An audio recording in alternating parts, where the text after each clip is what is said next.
नमस्कार मंडळी, श्री स्वामी समर्थ. माझ्या जस्ट नेहाज डेली ब्लॉग मध्ये तुमचं सगळ्यांचं स्वागत. अजून सगळ्यात महत्त्वाचं म्हणजे मला तुम्हाला एक सांगायचं आहे की माझे व्हिडिओज फार कमी येत आहेत आत्ता, कारण गावाला पाऊस जोराचा आहे, रेंजचा खूप प्रॉब्लेम आहे, त्यामुळे व्हिडिओज अपलोड करता येत नाही आहेत. तर जसं जसं मी रेंजमध्ये येत जाईन तसे तसे मी व्हिडिओज टाकत जाईन. शूट तर भरपूर केलेला आहे, आम्ही धमाल पण खूप केलेली आहे, पण ती तुमच्याबरोबर लगेचच मला शेअर करता येत नाही आहे, कारण गावात इंटरनेटचा प्रॉब्लेम थोडासा झालेला आहे. असं आम्ही काळेश्वरांच्या दर्शनाला आलेलो आहोत. खूप लोक आहेत मंदिरात, म्हणून मी इथूनच लांबूनच शूटिंग घेते. श्री काळेश्वर मंदिर हे आमच्या मोरगावचं स्वयंभू आहे. हा काळेश्वर आमचा.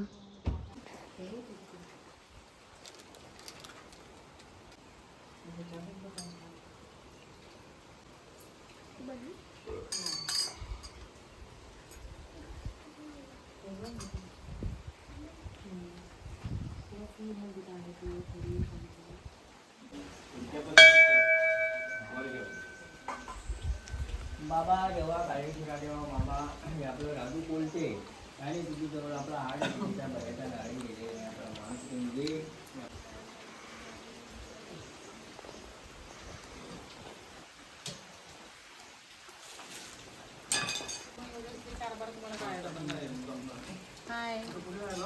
कसं वाटलं हे मंदिर? खूप छान वाटलं. हो ना. मी तरी फर्स्ट टाइम आले इकडे. मी पहिल्यांदा- येऊन गेले होते, पण खूप छान प्रसन्न वाटलं. एकदम. दर्शन पण खूप छान झालं. आणि हे ना स्वयंभू आहे हो महादेव काळेश्वर. हो आणि इथे महाशिवरात्रीला मोठा कार्यक्रम होतो, हो. उत्सव असतो आणि नाटक वगैरे असतं. ओके.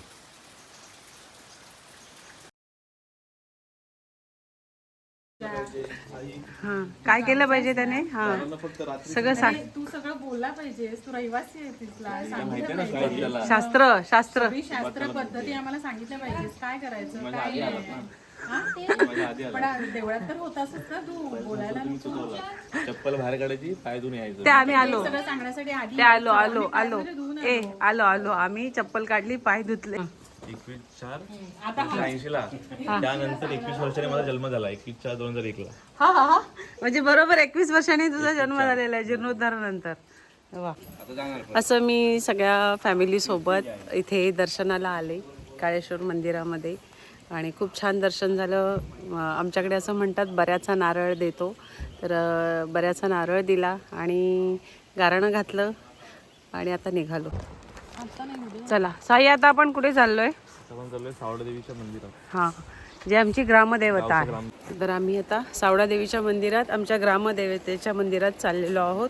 मी मागच्या वेळेला इतक्या वेळेला आले, पण ह्या मंदिरात येता नाही आलं. तसं थोडंसं दूर आहे. हे बघा पाणी आहे, आणि याला काय म्हणतो, खदूळ पाणी. गढूळ पाण्याला आमच्याकडे खदूळ पाणी असं म्हणतात. तर वरती डोंगरावरती पाऊस पडतोय म्हणून, कारण आत्ता इथे पाऊस पडत नाही आहे आणि तरीसुद्धा या ओहळाला, या नदीला गढूळ पाणी आहे. याचा अर्थ असा आहे की वरती डोंगरावर पाऊस पडतोय आणि म्हणून हे पाणी असं गढूळ दिसतंय. तर अशा वेळेला नदीत जायचं नाही पोहायला वगैरे, कारण भरोसा नसतो, कधी पाण्याचा लोट मोठा येईल आणि आपल्याला इजा पोचू शकते.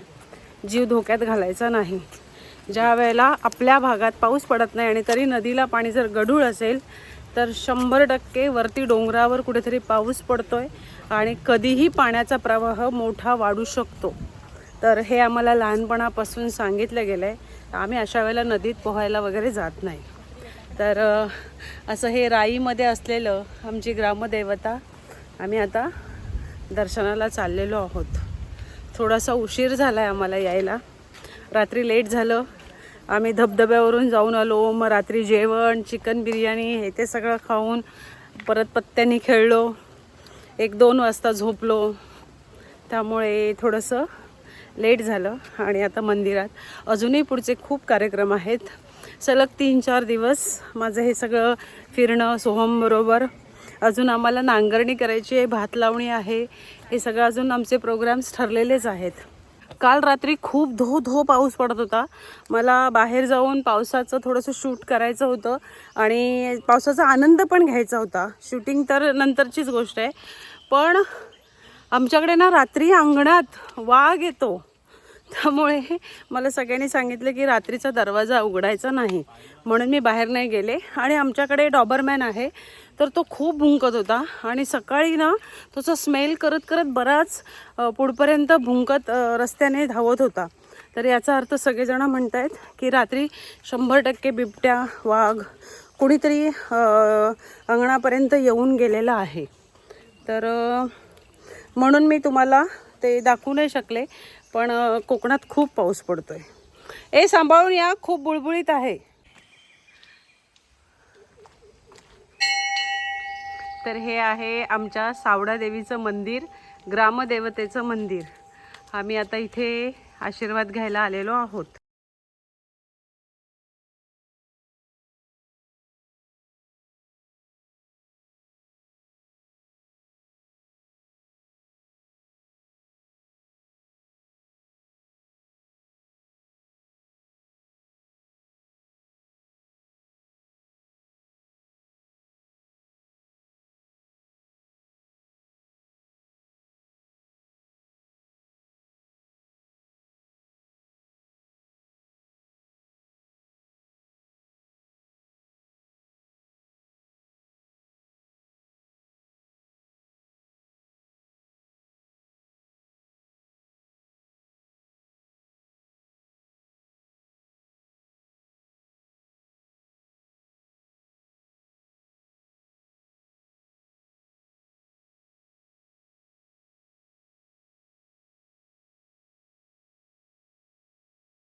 आता आपण चाललोय एका अशा मंदिरात जिथे स्वयं आपले श्री रामचंद्र हे जेव्हा वनवासात होते तेव्हा इथे सुद्धा त्यांचे पाय लागलेले आहेत या भूमीला.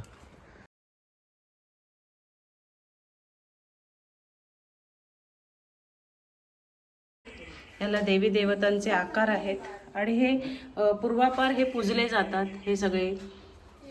आणि अशी ही आख्यायिका आहे की हे एका रात्रीतच मंदिर बांधावं लागणार आहे असं म्हटलं जातं. परंपरेनुसार लोक असं सांगतात की इथे राम येऊन गेलेले आहेत आणि हे इथली जी शिल्प आहेत या शिल्पांवरून पण असं लक्षात येतं की हे फार पुरातन हे देव आहेत आणि ह्या अशाच देवांची इथे पूजा केली जाते. आत्ता गेल्या वर्षी जेवढं शक्य होईल एका दिवसात एका रात्रीत तेवढी इथे डागडुजी करण्यात आलेली आहे आणि हे पुरातन मंदिर हे ह्याचं संवर्धन करण्यात आलेलं आहे. तर हा होता माझा आजचा व्लॉग. भेटूया उद्याच्या व्लॉगमध्ये. तोपर्यंत do like, share, comment and subscribe to my YouTube channel just Neha's daily vlog. Thank you. मी आज हे माझ्या माहेरच्या देवीच्या समोर माझ्या व्लॉगचा एंड करते आहे. देवीच्या मंदिरात उभं राहून हे सगळं मी आशीर्वाद म्हणून करते.